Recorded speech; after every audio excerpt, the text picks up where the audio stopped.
ভারতের এক কোনায় পড়ে থাকা সহজ সরল এক গ্রাম সুজনডাঙ্গা।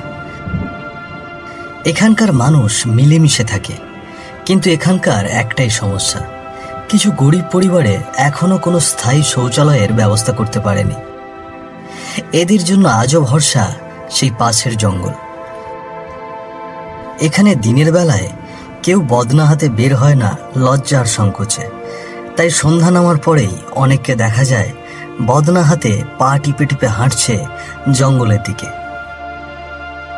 শুধু লজ্জা নয়, এই অভ্যাসে গ্রামের পরিবেশও দিন দিন দূষিত হয়ে পড়ছে। এই পরিস্থিতি দেখে একদিন সরকার সিদ্ধান্ত নেয় সুজনডাঙ্গাকে বদলাতে হবে। গ্রামে ঘরে ঘরে শৌচালয় তৈরি করতে হবে। সেই কাজের দায়িত্ব পড়ে গ্রামের সবচেয়ে পুরনো, প্রভাবশালী ও বিশ্বাসী এক ব্যক্তির ওপর। তিনি হলেন মোড়ল গজানন মণ্ডল। গ্রামের লোকেরা ভেবেছিল এইবার বুঝি সত্যিই মুক্তি মিলবে। ঝড় বৃষ্টির সেই অন্ধকার রাতে বদনা হাতে তিনজন মহিলা গামছা মাথায় এসেছে জঙ্গলে। না এসে উপায় ছিল না, প্রকৃতির ডাক ঝড় বাদল মানে না। উফ দিদি, কি বৃষ্টি পড়ছে বলো। বৃষ্টি রাতে কি পেটটা শুনবে? প্রকৃতির ডাকে ঠিক টেনে নিয়ে আসি জঙ্গলের ভিতর। এই জঙ্গল ছাড়া আমাদের আর উপায়ই বা কি বলো? হ্যাঁ গো দিদি, আমাদের কপালে কি আর শৌচাগার জুটবে? ঘরের পাশে একটা শৌচাগার বানানো, সেই তো শুধু স্বপ্ন গো। আমাদের কি আর সে সামর্থ্য আছে? কদিন আগে রঘুনাথদার মুখে শুনেছিলাম গ্রামে নাকি শৌচাগার তৈরি হওয়ার অনুমোদন এসেছে। পরিবেশ রক্ষা কর্মকর্তারা নাকি বলেছেন যেখানে সেখানে মলমূত্র ত্যাগের কারণে পরিবেশ দূষণ, রোগবালাই ছড়াচ্ছে। তাই যাদের সামর্থ্য নেই তাদের ঘরে ঘরে শৌচাগার তৈরি করে দেব। হ্যাঁ গো দিদি, আমিও তো শুনেছি গ্রামে তো কদিন থেকে শুধু এগুলোই কথাবার্তা হচ্ছে, কিন্তু রঘুনাথ দাদাকে নাকি খুঁজেই পাওয়া যাচ্ছে না। আজ 3 দিন হয়ে গেল, কোথাও তার দেখা নেই। হ্যাঁ গো, আমি তো শুনলাম যে তার বাড়ির লোকজন নাকি থানাতেও গেছিল। হ্যাঁ গো, জল জ্যান্ত মানুষটা হঠাৎ হাওয়া হয়ে গেল। ঠিক তখনই ঝোড়ো হাওয়া খুব জোরে জোরে মেঘ ডাকতে শুরু করলো। বৃষ্টির বেগ বেড়ে গেল। কুকুরগুলো একসঙ্গে ঘেউ ঘেউ করে ডেকে উঠল, যেন কোনো কিছুর গন্ধ পেয়েছে। ঠিক তখনই গাছের ফাঁক দিয়ে দেখা যায় একটা অদ্ভুত অবয়ব, ভেজা রক্তমাখা বাঁকানো হাত, চোখ যেন গর্তের মধ্যে চলে গেছে, কিন্তু সেই চোখগুলো জল জল করে জ্বলছে। এক পা দোপা করে এগিয়ে আসে তাদের দিকে। ও মা গো, ওইটা কে দাঁড়িয়ে আছে? এই বাতাসে কাপড় উঠছে, এই মুখটাও তো যেন রঘুনাথদার মতো। এই রঘুনাথদা নয় রে, এই রঘুনাথদা নয়, এটা ভূত ভূত। দেখছো না, এই চোখ দুটো কেমন আগুনের মতো জ্বলছে, শরীর দিয়ে রক্ত ঝরছে, আর কেমন জানি বিচ্ছিরি গন্ধ ছড়াচ্ছে। না না না, এ মানুষ না, এ মানুষ না গো। পালাও পালাও দিদি, পালাও পালাও, বাঁচাও বাঁচাও, হে ভগবান, হে বাঁচাও বাঁচাও, ও মা গো। তিনজন একসাথে বদনা ফেলে দৌড়তে থাকে। পিছনে সেই আত্মাটা ধীরে ধীরে ভাসে, একবার শ্বাস টেনে বলে, তোমরা জানবে সব, ওর মুখ দিয়েই হবে সত্যের উদ্ঘাটন।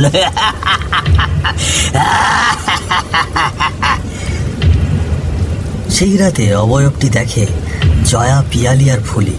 ভয় পেয়ে দৌড়ে পালায়, বদনা হাত থেকে পড়ে যায়। তারপর তারা কেউ আর ওই জঙ্গলের ধারে যায় না। 3 দিন কেটে গেছে, তারা চুপচাপ ঘরে থাকে। সন্ধ্যার আকাশের কালো মেঘ ছোটাছুটি করছে, ঝিরিঝিরি বৃষ্টি পড়ছে। গ্রামের এক কোণে ছোট্ট একটা চায়ের দোকানের ভেতরে উনুনে ফুটছে চা, কেটলি থেকে ধোঁয়া উঠছে।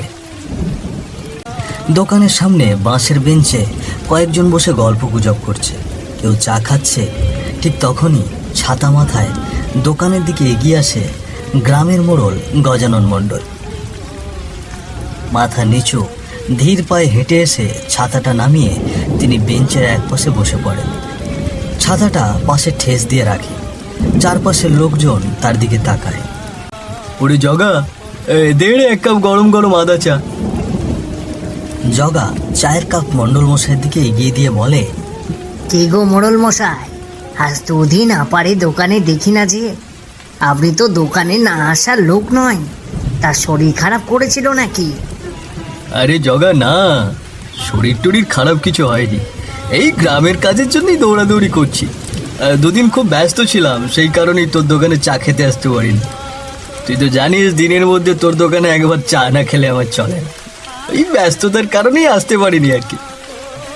কি কাজ গো মোড়ল মশাই? গ্রামের কোনো উন্নতির কাজ নাকি গো? হ্যাঁ মোড়ল মশাই। হ্যাঁ রে হ্যাঁ, গ্রামের খুবই গুরুত্বপূর্ণ কাজ হবে রে, যেটা এই গ্রামের জন্য খুবই প্রয়োজন। সেটা কি মোড়ল মশাই? শৌচাগার রে, শৌচাগার। এই গ্রামে তো অনেকের স্থায়ী শৌচাগার নেই, তো তারা পরিবেশ নষ্ট করছে, তাই ওপর থেকে শৌচাগার তৈরির অনুমোদন এসেছে রে। আপাতত একটা করে শুরু করব। প্রথমে একটা তৈরি হবে, তারপর প্রত্যেকের ঘরে ঘরে তৈরি হবে রে, কিন্তু কিছুদিন দেরি হবে। তাহলে তো খুবই ভালো হয় মোড়ল মশাই। রাতে অন্ধকারে গ্রামের মেয়ে মানুষেরা নাকি ইদানিং ভয় পাচ্ছে, জঙ্গলে ভূত টুত নাকি দেখতে পাচ্ছে। ভূত আবার কোথা থেকে এলো? ভূত টুত বলে কিচ্ছু নেই। আরে লোকজন গুজবে কান দেয় বেশি। যাই হোক, আজ উঠি রে, কাল আবার অনেক কাজ আছে। কথা শেষ করে মোড়ল গজানন মণ্ডল চায়ের কাপটা বেঞ্চের ওপর রেখে উঠে পড়লেন। ছাতা মাথায় দিয়ে ধীরে ধীরে চলে গেলেন গ্রামের ভেতর। দোকানে বসে থাকা লোকজন একে একে উঠে যেতে লাগলেন। চারপাশে কেবল ঝিরিঝিরি বৃষ্টি আর দূর থেকে ভেসে আসছে শিয়ালের ডাক। রাত তখন গভীর, আনুমানিক 2টো বাজে। মোড়ল মশাই ঘরে শুয়ে ঘুমোচ্ছেন। হঠাৎ তার কানে ভেসে এলো অদ্ভুত কান্নার আওয়াজ। কেউ কেঁদে কেঁদে বলছে, আমাকে ছেড়ে দাও, ছেড়ে দাও, মেরো না আমাকে। এমন চিৎকার শুনে মোড়ল গজানন মণ্ডল টর্চ লাইট হাতে বাইরে বেরিয়ে আসেন। তিনি ধীরে ধীরে এসে বাড়ির প্রথম দরজা খোলেন। তিনি কিছুই বুঝতে পারেন। তারপরে টর্চ লাইটের আলো গিয়ে পড়ল উঠোনের মাঝখানে। সেখানে পড়ে আছে একটা দেহ। এক পা দুপা করে সেখানে এগিয়ে গিয়ে দেখলেন লাশটি পড়ে থাকার জায়গায় রক্তে ভেজা। লাশের চোখ দুটো উল্টে গেছে, গলা কাটা, মুখ বিকৃত। ধনু, কে কে খুন করলো একে? কে? তিনি চিৎকার করে উঠলেও ভয়ে হাত পা থরথর করে কাঁপছে তার। হাত থেকে টর্চ লাইটটা পড়ে গেল, সেই আলোয় ছায়া এসে পড়লো তার মুখে। তাতে দেখা গেল মোড়লের মুখে ঘাম, চোখ ভয়ে ছানা বড়া, ঠোঁট কাঁপছে।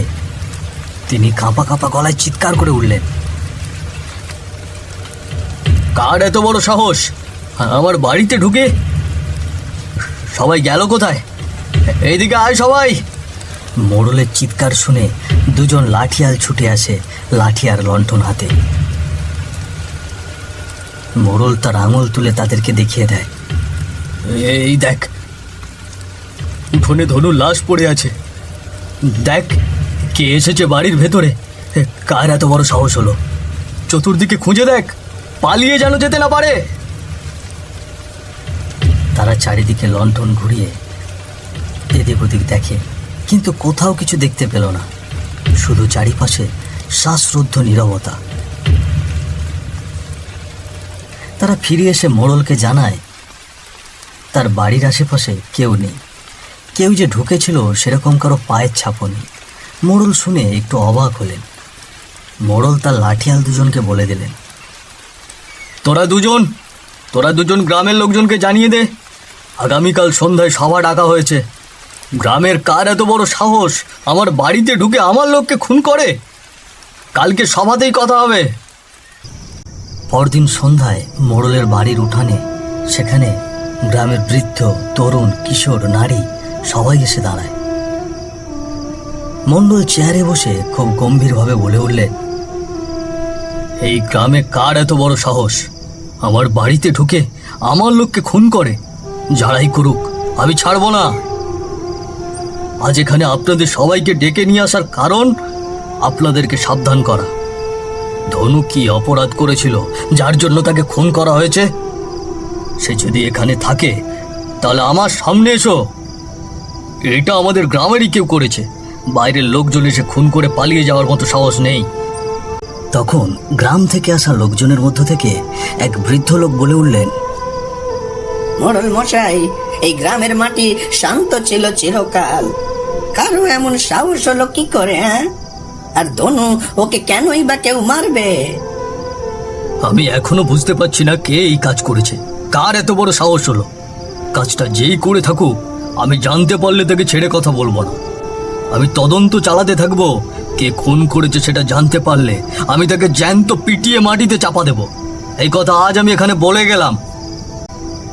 রাত তখন গভীর, মোড়ল মশাই খাটে শুয়ে ঘুমোচ্ছেন। বাতাস থেমে গেছে, আকাশেও কালো মেঘ থমকে আছে। চারিদিক থেকে শুধু কুকুরের কান্নার আওয়াজ। কারণ মৃত্যুর খবর যেন আগেই পেয়েছে তারা। গড়গড় করে দরজা খোলার শব্দ পেয়ে মোড়ল মশাই বিছানা থেকে লাফ দিয়ে উঠে দাঁড়ায়। তারপর সে দরজার দিকে তাকিয়ে দেখে কালো ধোঁয়ার মধ্য থেকে একটি অবয়ব বেরিয়ে আসছে। রক্তে ভেজা শরীর, চোখে প্রতিশোধের আগুন, চোখ জ্বলজ্বল করে জ্বলছে। সে আস্তে আস্তে মোড়লের দিকে এগিয়ে আসে। মোড়ল তাকে দেখে চিনতে পারে।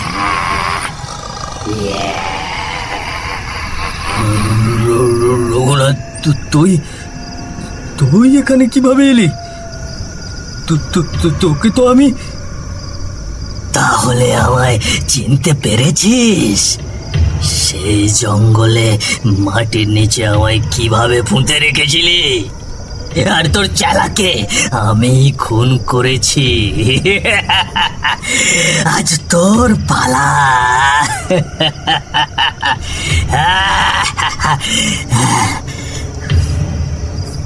তুই কিভাবে ফিরে এলি? তুই জানিস না, যার অপঘাতে মৃত্যু হয় সে আবার ফিরে আসে। আর আমি এসেছি তোকে শেষ করে প্রতিশোধ নিতে। আজ আমার হাত থেকে তোকে কেউ বাঁচাতে পারবে না, না কেউ পারবে না বাঁচাতে। রঘুনাথের এই কথা শুনে মোড়ল মশাই আগে পিছু না দেখেই দৌড়তে দৌড়তে বলেন, কে কোথায় আছো? বাঁচাও, বাঁচাও আমায়, রঘু আমায় মেরে ফেললো, বাঁচাও। মোড়ল গজানন মণ্ডল নিজেকে বাঁচানোর জন্য ছুটে চলেছে। চারপাশে অন্ধকার, নিস্তব্ধ। শুধু শিয়ালগুলো একসঙ্গে হুক্কা হুয়া করে ডেকে উঠছে, যেন তারা আগাম বিপদের সংকেত দিচ্ছে। মোড়লের চিৎকার শুনে গ্রামের লোকজন লণ্ঠন হাতে বেরিয়ে আসে। মোড়ল মশাই সেখানে হাঁপাতে হাঁপাতে দাঁড়িয়ে যায়। আমাকে বাঁচাও, রঘু আমায় মেরে ফেলবে। তারা সবাই তাকিয়ে দেখে রক্তমাখা শরীর, চোখে আগুনের মতো হলুদ আলো জ্বলছে, আর তার পুরো শরীর হাওয়ায় ভেসে আসছে মোড়ল গজানন মণ্ডলের দিকে। সবাই বড় বড় চোখ করে তাকিয়ে আছে সেই অবয়বের দিকে। আমি রঘুনাথ, আমাকে চিনতে পেরেছ তোমরা? এই মোড়ল আমাকে গুম করে দিয়েছিল তার পাপ ঢাকার জন্য। রঘুনাথের কথা শুনে সবাই অবাক, সবাই হতবাক হয়ে রঘুনাথের দিকে তাকিয়ে আছে। আকাশটা তখন গুড় গুড় করে ডেকে উঠল। সবাই তার কাছে কি হয়েছে জানতে চাইল। তোমরা শুনতে চাও এই শয়তানটা আমার সঙ্গে কি করেছে, আর গোপনে গোপনে এই গ্রামটাকে কিভাবে ঠকাচ্ছে? তাহলে শোনো। রাত তখন 8টা বাজে। মুষলধারে বৃষ্টি পড়ছে। ঝড়ে গাছগুলো দুমড়ে মুচড়ে যাচ্ছে। ঘন ঘন বিদ্যুৎ চমকাচ্ছে, আর গুড় গুড় করে মেঘ ডাকছে। এই ঝড় বৃষ্টির রাতে রঘুনাথ এসেছে মোড়লের বাড়িতে। তার সঙ্গে কিছু জরুরি কথা বলতে। মোড়লের পাশে তার দুই চেলা ধনু আর মনু লাঠি হাতে দাঁড়িয়ে। মোড়ল মশাই, আমি আপনার সব কথা জেনে গেছি। আপনি গ্রামের শৌচালয়ের টাকা মেরে দিচ্ছেন, এটা একদমই ঠিক করছেন না। গ্রামের লোকজন জানার আগেই আমি বলছি আপনি গ্রামের সব কটা শৌচালয় তৈরি করে দেবেন। তুই কি জেনে গেছিস? কিসের শৌচাগারের টাকা মেরে দেওয়ার কথা বলছিস? তোর কথার আগামাথ আমি কিছুই বুঝতে পারছি না। মোড়ল গজানন মণ্ডলের মুখে তখনও হালকা হাসি থাকলেও বোঝা যাচ্ছে তার চোখের আড়ালে ছিল অস্বীকারের চোরাগলি। তিনি জানতেন রঘুনাথ ঠিক বলছে, কিন্তু এমনই ভাব দেখাচ্ছেন যেন তিনি কিছুই জানেন না। এই সবই যেন রঘুনাথের বানানো গল্প, একেবারে সবই মিথ্যে বলছে রঘুনাথ।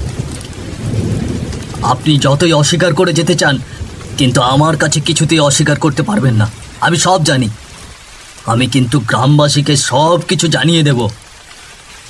আমার গ্রামের লোক ভোগান্তিতে ভুগবে আর আপনি তাদের হকের টাকা আপনার পকেটে ভরবেন, এই অন্যায় আমি হতে দেব না। আপনি যে শৌচালয়ের অনুমোদনের টাকা আত্মসাৎ করেছেন, এ কথা আমি গ্রামবাসীদের জানিয়ে দেব। আমি যখন গ্রামবাসীদের তার গোপন কথা জানিয়ে দিতে চাই, তখন এই মোড়ল তার দুই চেলাকে বলে আমাকে শেষ করে দিতে। তাদের হাতের লাঠি দিয়ে আমার মাথায় বাড়ি মারে। আমি সেখানে লুটিয়ে পড়ে যাই। তারা মনে করে আমি মরে গেছি, কিন্তু তখন আমি মরিনি। তারা সেখানেই থেমে থাকেনি। আমার লাশ গুম করে দেওয়ার জন্য তারা মাটি খুঁড়ে বাড়ির উঠানের পাশে আমায় পুঁতে দেয়। আমি সেখানে শ্বাসরুদ্ধ হয়ে মারা যাই। আর এখন আমি ফিরে এসেছি এই মোড়লকে শেষ করতে। শেষ করতে। মোড়ল তখন থরথর করে কাঁপছে। সে বুঝতে পারছে মৃত্যু আর বেশি দূর নেই, তার অতি নিকটে চলে এসেছে। মোড়ল তার ভুল স্বীকার করে রঘুনাথের কাছে হাত জোর করে বলল, দেখ রঘু, আমার ভুল হয়ে গেছে। আমি তোর কাছে ক্ষমা চাচ্ছি। আমায় ক্ষমা করে দে। আমি তোর সঙ্গে অন্যায় করেছি, আমায় ক্ষমা করে দে। না মোড়ল, তুই শুধু আমার সঙ্গে অন্যায় করিসনি, তুই এই পুরো গ্রামবাসীদের সাথে অন্যায় করেছিস। তাদের ঠকিয়েছিস, তাদের পাওনা জিনিস তাদেরকে বুঝিয়ে দিসনি। আমি তোকে ছাড়বো না। আজ সবার সামনে তোকে আমি শেষ করে দেব। তোর চালাকেও আমি শেষ করেছি, এবার তোর পালা। না রঘু, না রঘু, দেখ, আমায় মারিস না। আমি এই গ্রামবাসীর সামনে কথা দিচ্ছি, আমি তাদের অনুমোদনের টাকা ফিরিয়ে দিয়ে তাদের শৌচাগার তৈরি করে দেব। প্রত্যেকটা ঘরে ঘরে শৌচাগার তৈরি হবে। আমি সব টাকা ফিরিয়ে দেব। আমাকে দয়া করে ছেড়ে দে, আমায় মারিস না, আমাকে আর একটা সুযোগ দে। গ্রামের লোকজন মোড়লকে খুবই বিশ্বাস করতেন এবং ভরসাও করতেন, কিন্তু এই কথা জানার পর তারা তাকে তিরস্কার করতে শুরু করলেন। অনেকেই বললেন তাকে আর বিশ্বাস করা যাবে না। আবার অনেকেই বলছেন তাকে আরেকটা সুযোগ দেওয়া হোক। আর তাদের গ্রামেও শৌচাগারের খুবই প্রয়োজন। মোড়ল যদি বেঁচে থেকে তাদের শৌচাগার তৈরি করে দেয়, তাহলে তাকে ক্ষমা করে দেওয়া উচিত। ঠিক আছে, তুই যেহেতু তোর ভুল বুঝতে পেরেছিস, তোকে আমি শেষবারের মতো ক্ষমা করলাম। কিন্তু গ্রামের প্রতিটি ঘরে যেন শৌচালয় তৈরি হয়, নইলে কিন্তু আমি আবার ফিরে আসব।